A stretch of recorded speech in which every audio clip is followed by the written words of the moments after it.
Hello and welcome to the Game Room. I thought what I would do today is concentrate on my shelving that I have here. You can just about see. This is the main shelving in my game room with all the consoles and accessories and things on. I wanted to focus on a particular part of my shelving unit today. I wanted to focus on this particular shelf here, which is my Zelda Shelf. And I thought what I would do is give you a little bit of a walkthrough about some of the main items that I have in my on my Zelda Shelf, and just give a little bit of an explanation about it. But before I do that, I thought what I would like to do is just tell you a little bit about the shelving that I've got here. And it's a bit of a weird one. I used to work in a school that was getting demolished, and I realised, well, because I was helping out at the end, clear out the school and things, and I realised at the end that actually when I was cleaning out the main staff room, they had little mini coffee tables, and I stood them on top of each other, and they made a brilliant shelving. They were fantastic shelving units. There were really large gaps in the shelving units, like here, which allowed you to display your consoles properly, which was fantastic. So I asked if I could have them, and they said yes. So I wanted to focus particularly on this shelf here. And what I thought I would do is give you a little bit of a walkthrough about the main items that I have on my Zelda Shelf, because I'm a huge Legend of Zelda fan. My favourite game of all time is the original Legend of Zelda for the NES. Right, let's start kind of at the back. I think you can just see there at the back, sorry it's a bit dark, you can see Hyrule Historia that my wife got me for Christmas. Absolutely fantastic book. It details in really specific detail about all the various storylines and gives you a really accurate timeline. It goes on to explain that there are actually 3 different timelines, and it's absolutely fascinating. Really, really good read, and definitely something that I would recommend for any collector of Zeldas. The only thing about that though is it is a little bit pricey. As you move down, I think you can just see there is an art card from Twilight Princess, which I found at a car boot sale for, I think I paid 5p for it at a car boot sale. I think it was an insert from a Nintendo magazine. But I love the artwork to Twilight Princess, always been a huge, huge fan. I'm not going to sort of take it off the shelf, but you can see just there, if I move in, it's actually a game guide for Triforce Heroes.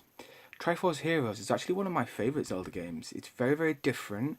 It's more kind of just focusing on various puzzles, where you have to work cooperatively with 2 or 3 other people to be able to solve them.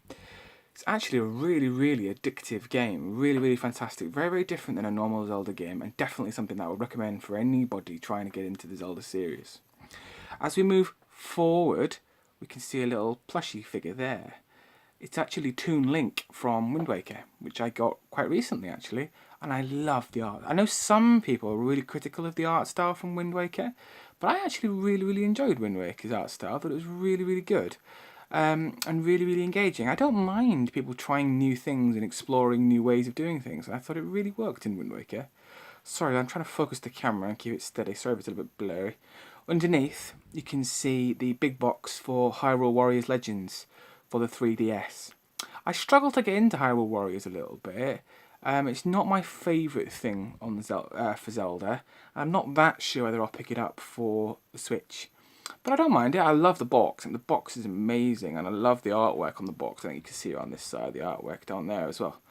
I love the art style for Hyrule Warriors, just not gripped by the franchise.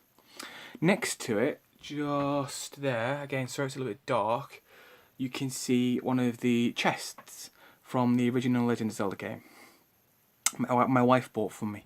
It's got a series of sweets inside of it. Just next to it there, you can see an NTSC case for Phantom Hourglass. And if you're from America, you're probably wondering why that's there. But obviously I'm from the UK, so the UK version's got a completely different art style on the cover. And that's actually a Canadian version of it that I found here. I didn't pay much for it. I think I paid about £5 for it. But I love variants and different art styles and things. I know it's a bit boring to somebody else, but to me that was so cool to find different art styles and things. Just in front of them, there, you can see them, are 2 of the Game Boy games.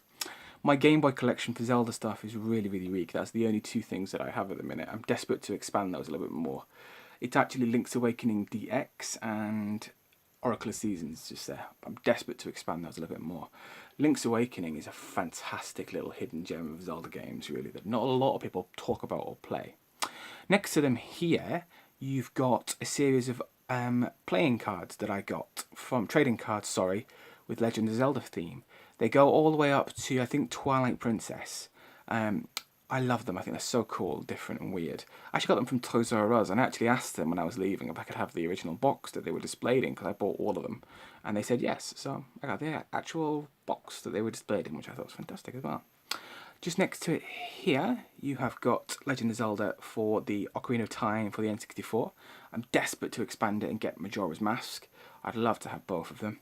Ocarina of Time goes without saying, one of the best Zelda games. Don't need me to say anything more about that. At the front here is part of my Zelda Amiibo collection. Here we have one of the Guardians from Breath of the Wild. Moving on to Zelda from Wind Waker in the Toon Link art style, which I love that.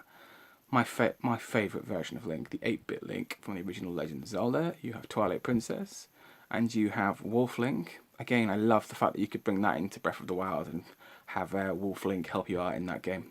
Must admit, did that quite a few times. Next, we have Ganondorf over here as well. Fantastic, hiding behind the Amiibo sign. If anyone wonders about the stand and the art card as well, I bought those for, I think, £2 from Game. They're fantastic to be able to display Amiibo on. The rest of my Zelda collection couldn't actually fit on that shelf. They're up here, can you see? The Zelda Champions series. I love the style on these. I've been using these recently for Skyrim. And they're absolutely beautiful, aren't they? I love them. And they're fantastic. Desperate to expand it a little bit more.